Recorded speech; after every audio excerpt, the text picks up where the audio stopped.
हो सकता है आप पिछले कई सालों से भारत की 114 फाइटर जेट की एमआरएफए डील के बारे में बहुत सारी खबरें सुनते और पढ़ते आए हो कि ये डील अब होगी, ये डील तब होगी, फलाना देश के साथ होगी, वगैरह वगैरह। लेकिन 6 साल हो गए, आज तक कोई भी डील साइन नहीं हो पाई एमआरएफए के लिए। इसके पीछे कारण यह है कि भारत अपने स्वदेशी फाइटर जेट्स तेजस MK1, तेजस MK2, एमका और नेवी के लिए टेडबीएफ बनाने का काम ऑलरेडी शुरू कर चुका है। तो भारत ये चाहता था कि वो विदेशों से फाइटर जेट ना खरीदकर उस पैसे का इस्तेमाल अपने फाइटर जेट को बनाने के लिए लगाए और इन फाइटर जेट के डेवलपमेंट के लिए जो इकोसिस्टम डेवलप करना है उसके निर्माण के लिए लगाए।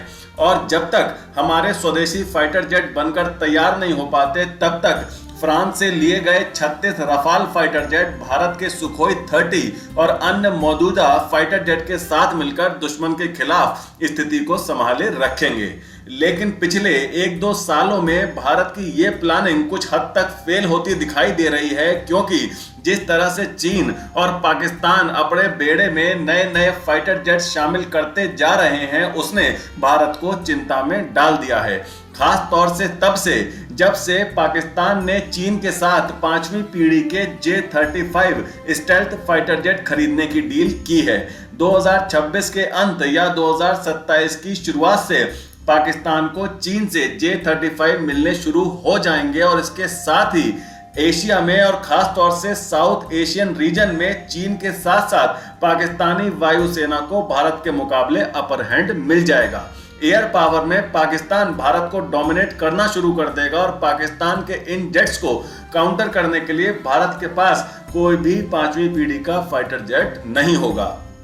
इसीलिए जैसा कि आप अलग अलग खबरों में काफी हफ्तों से सुन रहे होंगे कि भारत अमेरिका के साथ F-35 स्टेल्थ फाइटर जेट लेने की डील कर सकता है। ट्रंप ने मोदी जी की अमेरिका यात्रा के दौरान भारत को F-35 ऑफर भी किए थे और शायद इस पर पर्दे के पीछे से अमेरिका के साथ बातचीत शुरू भी हो चुकी है। दूसरी तरफ रूस चाहता है कि भारत उसके Su-57 स्टेल्थ फाइटर जेट को खरीदे। रूस ने भी Su-57 के लिए भारत को एक से बढ़कर एक ऑफर अब तक दिए हैं। लेकिन बीच में यह खबर आई कि अगर अमेरिका से F-35 की डील भारत करता है तो यह डील एमआरएफए डील के तहत नहीं होगी, बल्कि ये पूरी तरह से नई डील होगी। कुल मिला के अब ये तो लगभग क्लियर हो गया है कि भारत चाहे अमेरिका से F-35 ले या फिर रूस से Su-57 ले, लेकिन ये डील अलग होगी और 114 एयरक्राफ्ट की एमआरएफए डील के दायरे में नहीं आएगी।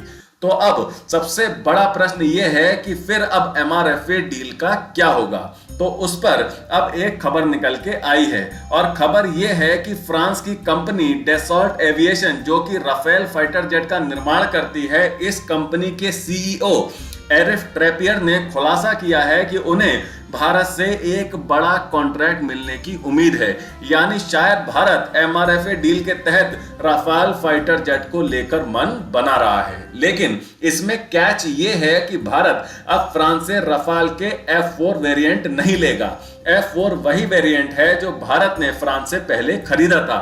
इस वेरिएंट की जगह भारत फ्रांस का नया F-5 वेरिएंट खरीद सकता है।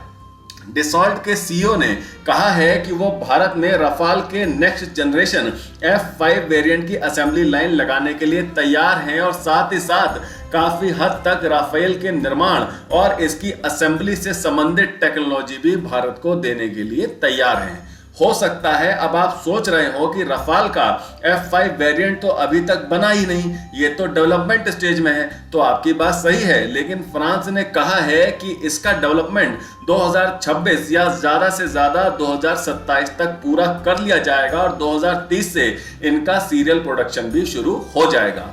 इसीलिए तब तक फ्रांस चाहता है कि भारत उसके साथ राफेल के F-5 वेरिएंट की डील कर ले, जिससे उसकी असेंबली लाइन के निर्माण का काम जल्द से जल्द भारत में शुरू किया जा सके। और हो सकता है कि अगर भारत फ्रांस से राफेल के F-5 वेरिएंट की डील कर ले तो फिर शायद वो अमेरिका और रूस के F-35 और Su-57 को लेने का प्लान कैंसिल कर दे। और मैं ऐसा क्यों कह रहा हूं, क्योंकि कहा जा रहा है कि राफेल का जो F-5 वेरिएंट होगा वो राफेल के F-4 वेरिएंट से बहुत ज्यादा एडवांस होगा।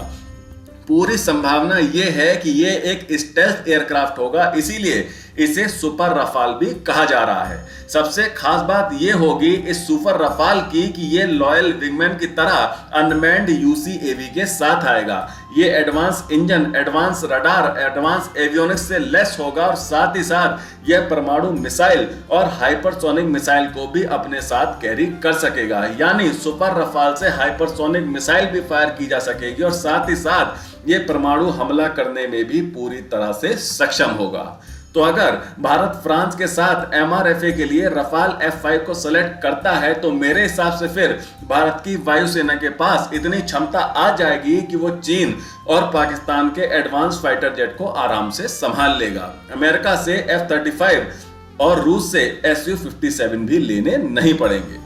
बस साल 2027 से साल 2030 तक 2-3 सालों के लिए भारत को डिप्लोमेसी और जियोपॉलिटिक्स का इस्तेमाल करके चीन और खासकर पाकिस्तान को कैसे भी संभाले रखना होगा, या फिर फ्रांस से रफाल F5 के डेवलपमेंट और प्रोडक्शन को फास्ट ट्रैक करने की शर्त रखनी होगी, जिससे 2027-28 से रफाल F5 भारत की वायुसेना को मिलना शुरू हो जाएं।